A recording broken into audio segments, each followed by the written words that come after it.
Great, thank you. With demography, there's always something different to talk about, something that I'm always trying to assess what's new. So I thought we'd talk about these three subjects. Number one, just in Seniors Own It, the graying of wealth in America. And that's really the most recent findings from the Survey of Consumer Finances coming out of the Fed. Talk about that.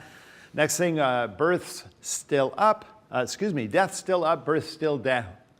And that's going to talk about kind of what's going on in the vital statistics in America and why that matters and kind of the latest news on that. And then finally, because everyone wants to ask me questions about Steve Bannon, I thought I would just throw in a last topic here called Bannon's war on the GOP. Why is he doing it? What does he expect to get out of it? And what's President Trump's relationship to it? Sort of an interesting mystery. It's a little bit like trying to decipher whether China really has a deal with North Korea or whether they really don't. He's sort of he's a mad dog, but he's our mad dog, that kind of thing. So let me just start in. This is the graying of wealth. So the Survey of Consumer Finances is published every 3 years by the Fed. I don't know why they do it every 3 years, but it's been that way since 1982. And it is the number one sort of overview of net worth, assets, liabilities, debts, balance sheets of U.S. households, plus sort of an overview of income changes. And it just came out, the data from 2016. It was just released about 3 weeks ago. And the overall headlines you saw in the press that greeted this release was that, assets are up, households are worth a lot more, the recovery is advancing.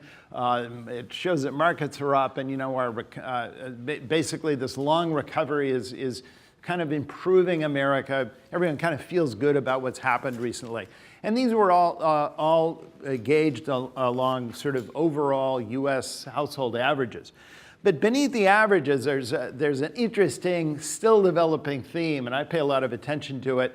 It's what a theme I call the graying of wealth in America, and we just saw the most recent version on this new report. So this is 2016 versus 2013. So one of the most amazing things that happened in the 2016 data is that for the first time ever, households age 75 plus have the highest median family net worth of any age bracket. This is a rags to riches transformation of seniors in America, the likes of which no civilization, I believe, has ever seen before. And it has to do partly with transformation of public policies and entitlement programs that we now have. But there's also a very interesting generational story behind it. And to give you a little bit more, and you can see here just how this has changed in 3 years and who the market has helped the most. But take a look at this. It gives you a longer term historical view of this. So it's fascinating to watch. You can see where this is in real dollars, real median net worth by age. From 1983, you can see where 75 plus has gone. And now you can see people who are now what we would call Generation X, people in their late 30s, early 40s. They are those, today, they are in those orange bars. You can see where that's gone. That's actually gone down since 1995. And same way, by the way, for those green bars, those would be your early wave Gen Xers, mainly people born in the 1960s. You can see they're going one direction and older people are going another. One interesting story behind this is generational, so I'll tell it quickly. Who are these people 75 plus? About 93% of them, or roughly 9/10 of them, are members of what we call the silent generation. These are Americans who were born roughly from 1925 to 1942. These were people who were who remember the New Deal, the Great Depression, World War II as children, but were just too young to actually serve in the war right before the war ended.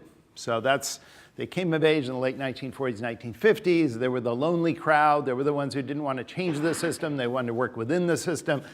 They were famously risk averse. They played by the rules. They didn't have to wait for the war to end before getting their first jobs. They were the first ones to get defined benefit pension plans, those invisible handshakes with their employers back in the 1950s, those 30-year deals they made. this is the only generation that finally ended up getting defined benefit pension plans, right? It's all been unraveling for boomers and Xers after them. So advantage number one. Advantage number two, they played by the rules, and young people were paid very well relative to older people in the late 50s, early 1960s. You could marry before you were graduated from college, even graduated from high school. You could get a home in the suburbs, you could buy a car, you could join a union, you could join a profession. There was rapid upward mobility for this group. And early on, Richard Easterlin, who's probably the most famous demographer in the post-World War II era, called this the fortunate generation. There's a recent book written about them called The Lucky Few. They were small in number, too, because not a lot of people were born during the Great Depression. They bought their first houses often in the early to mid 1960s with 4% mortgages just before stagflation ripped off, right, in the 1970s, giving them negative real interest rates on their mortgages during the 1970s, early 1980s.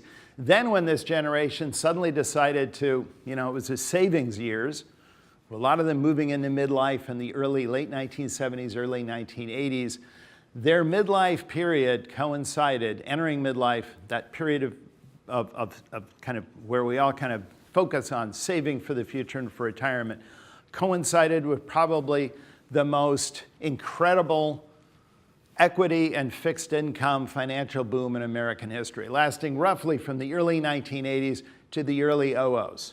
The last cohort of this generation, born in 1942, reached age 65 in 2007.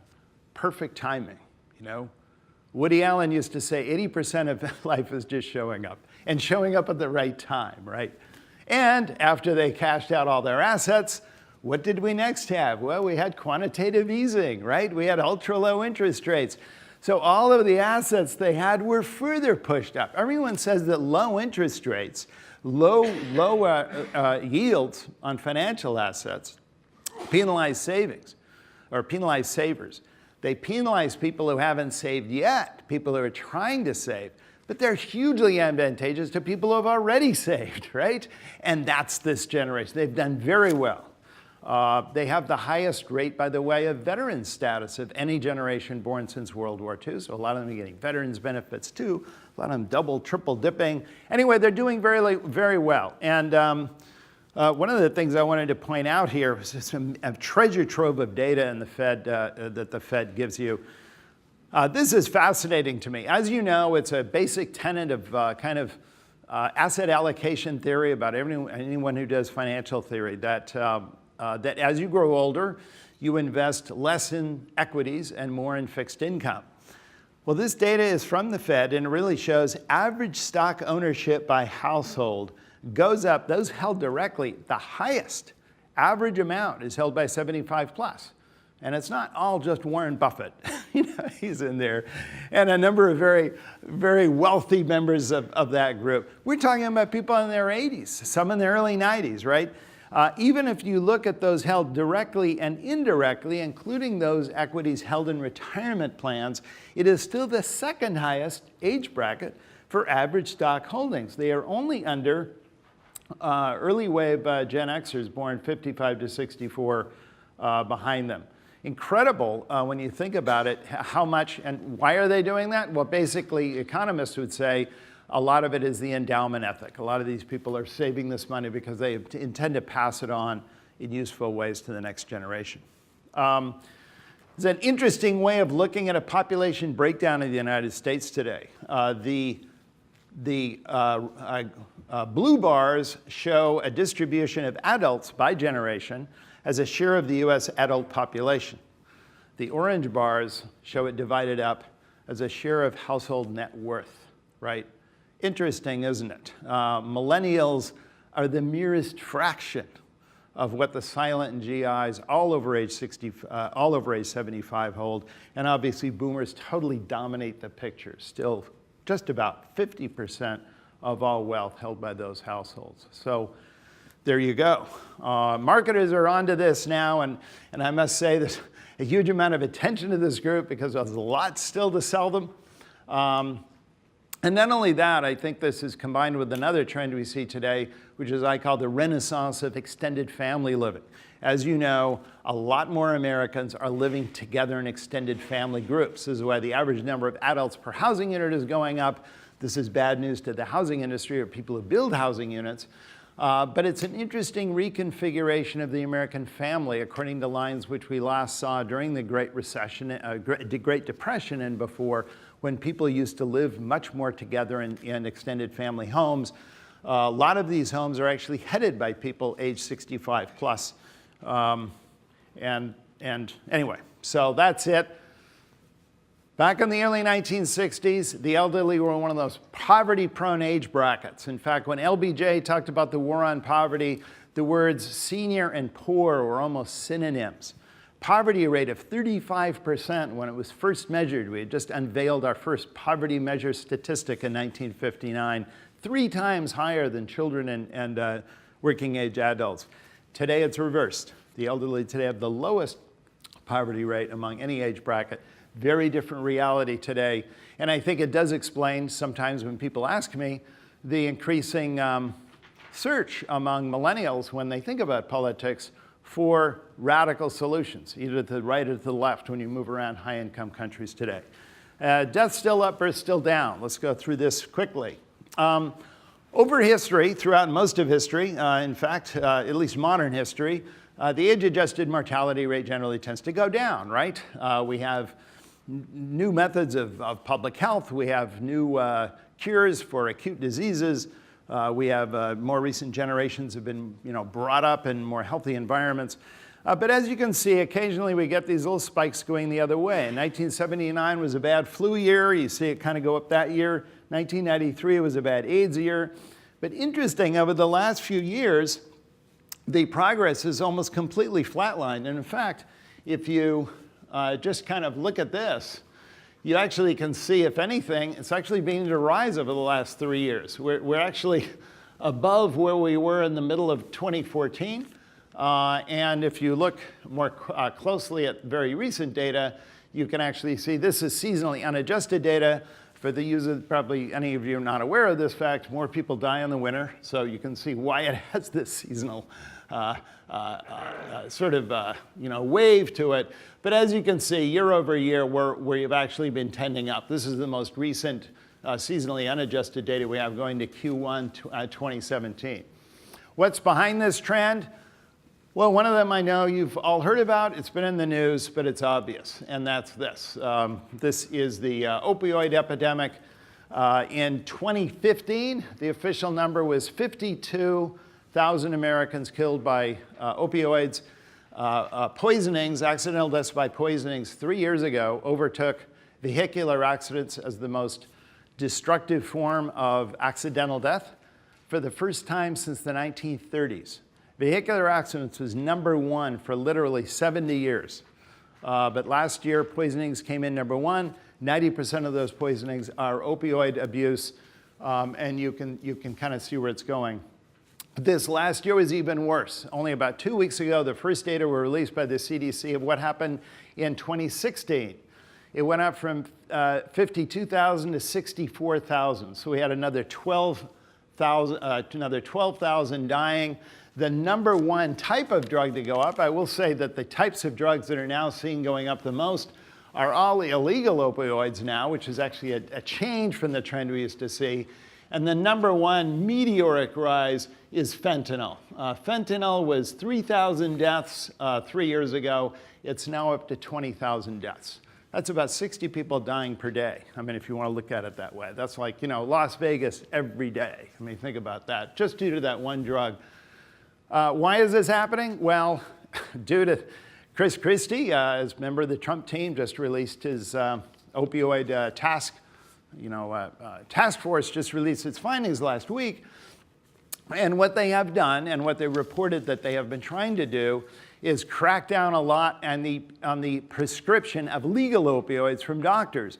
So there's been a huge amount of new regulatory sanctions in place to prevent doctors from handing out opioids or handing out too many opioids to people and now see their doctors, or people searching from one doctor to another. They now have a national medical database where they can track these people and so on.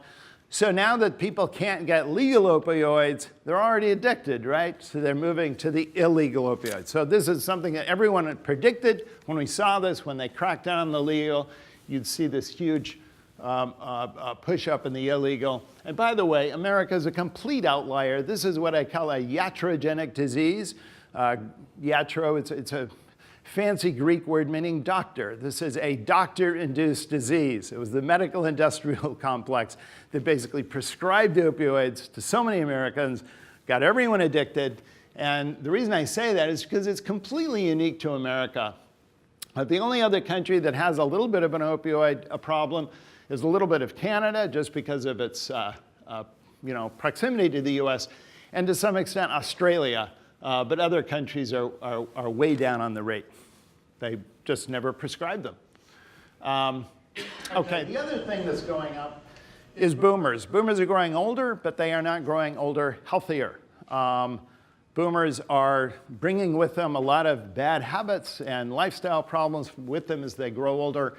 And one of the things you can see, and this is something I do a lot on my sector, is measure some of these indicators of how boomers at their phase of life today, in their 60s, are actually less healthy in terms of chronic disease and disabilities than the silent generation was 20 years ago at the same age. And you can just see, in fact, from 2014 to 2015, out of the 10 leading causes of death on an age-adjusted basis, 9 of them were up. The one good news was cancer.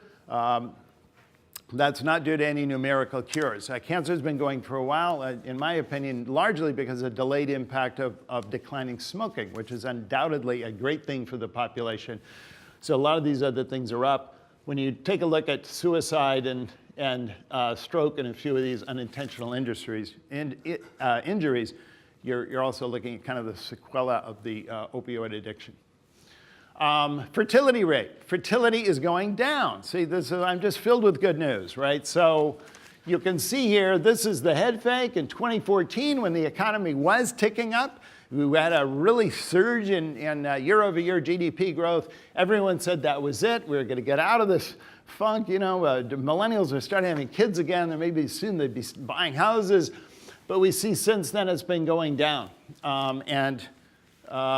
Interestingly, and here you can see this is actually looking closely at a quarterly basis all the way up to Q1 2017.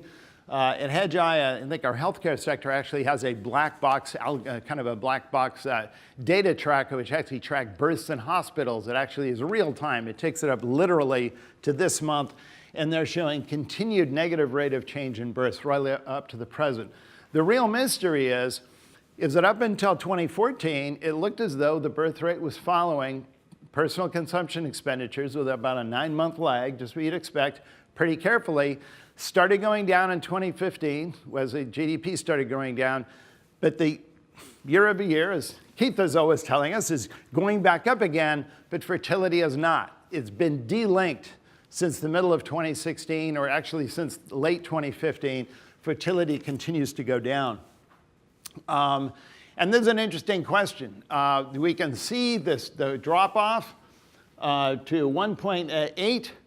The United States used to be the highest fertility rate country of all the high-income countries. We were even a little bit higher than France through most of the 1990s and 00s. Now the United States is definitely in the middle of Europe.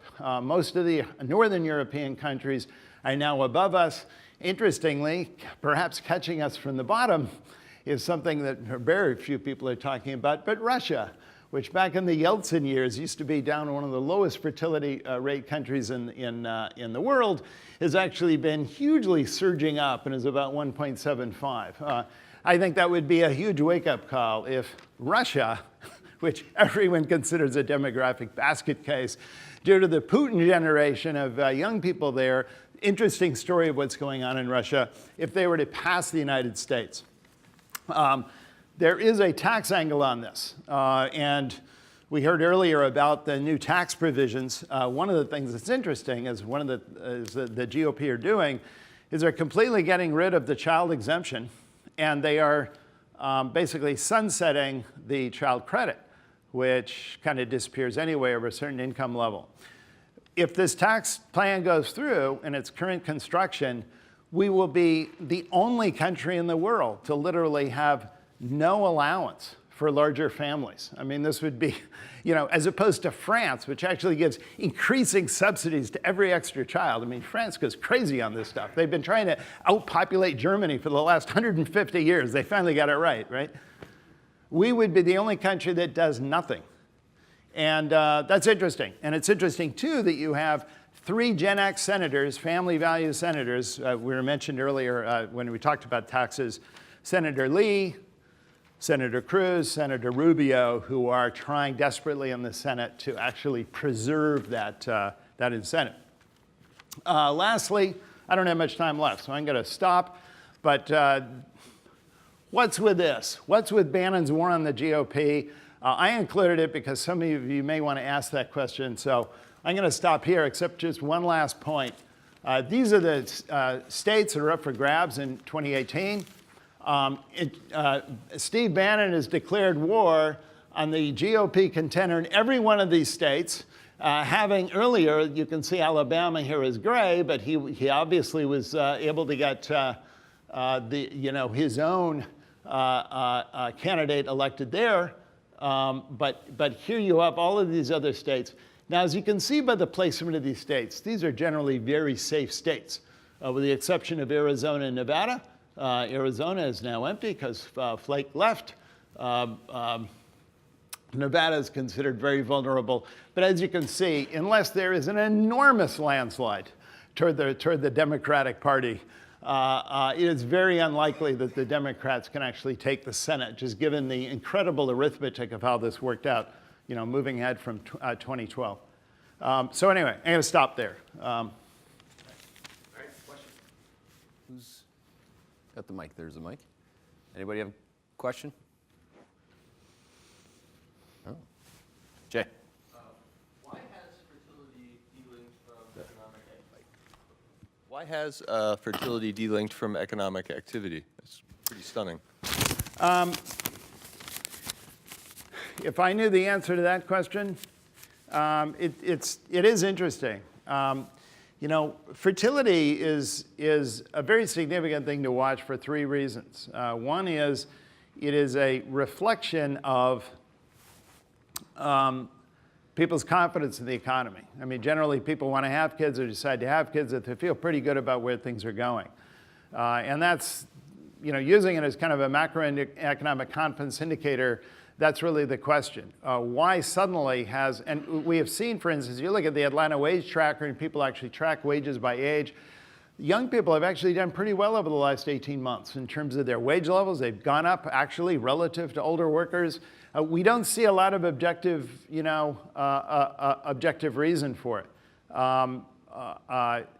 So simply hard to answer that question. I do know some of the longer term pressures that are pushing down fertility among millennials. One is that their target family size is going down gradually. And the other is, I think the most significant of all, is millennials have become very effective because of their natural risk aversion at getting rid of unintended births. So, every generation, overshoots and undershoots. Every member of a generation, they have a target of how many they want. Some of them can't get that many kids. Some of them have too many. Most of the ones who have too many tend to be those who aren't really making a very good decision about it. They particularly have them in early years. They have them particularly as teenagers, and they have them in their early 20s. Guess where birth rates have been going down most dramatically? Teen birth rate is down 65% from where it was in the early 90s when Gen Xers were still last teens, right? So millennials have done an incredibly good job at pushing that down. It's also gone down in the early 20s to a lesser degree. So I think what you're seeing is the same target family size, even for the same target family size, millennials are no longer having the unwanted births, and you're seeing, in fact, the data show this, a greater share of kids today are born wanted. This is a question that NCHS asks mothers, believe it or not.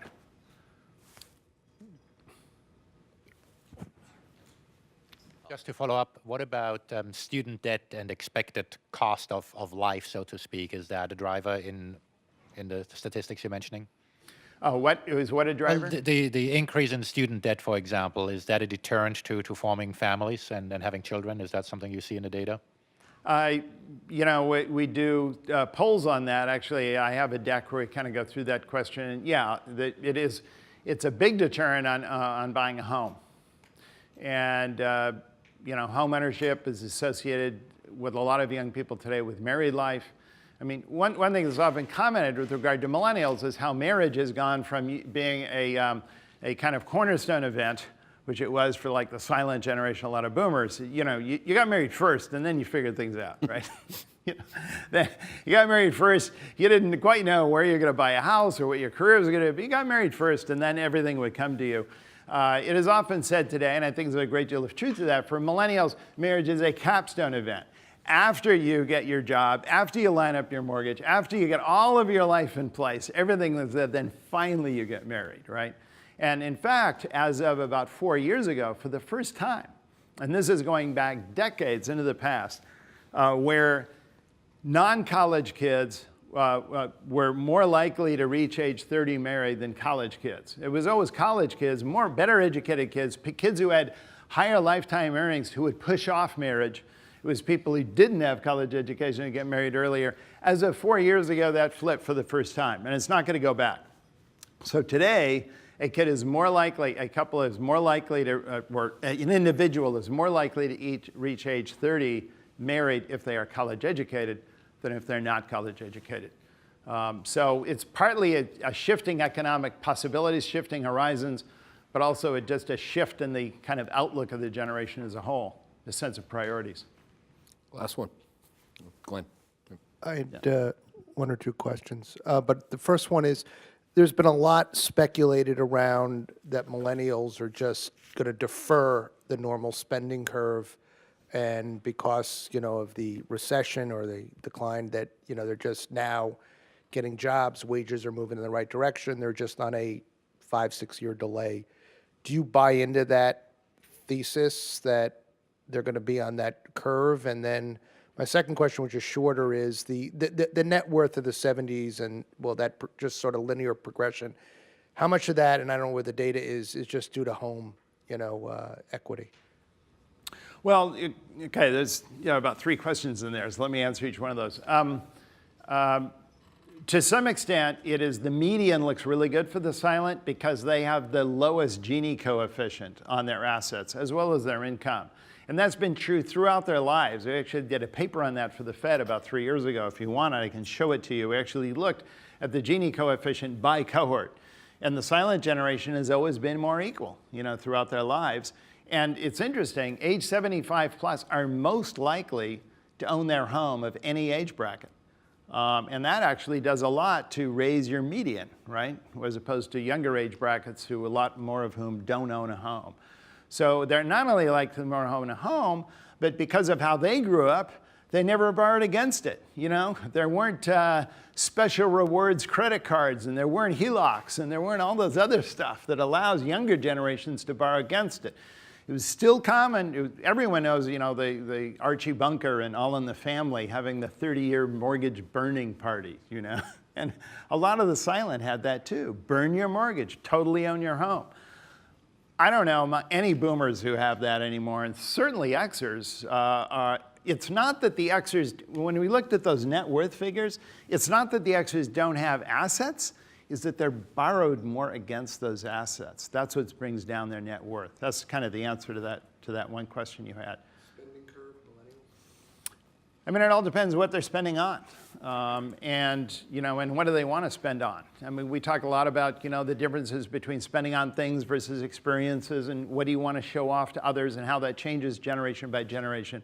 I think the really interesting thing for a lot of people in our economy, particularly people in and around the housing industry, is to what extent are they going to start buying and owning homes again, right, in the same way that older generations did.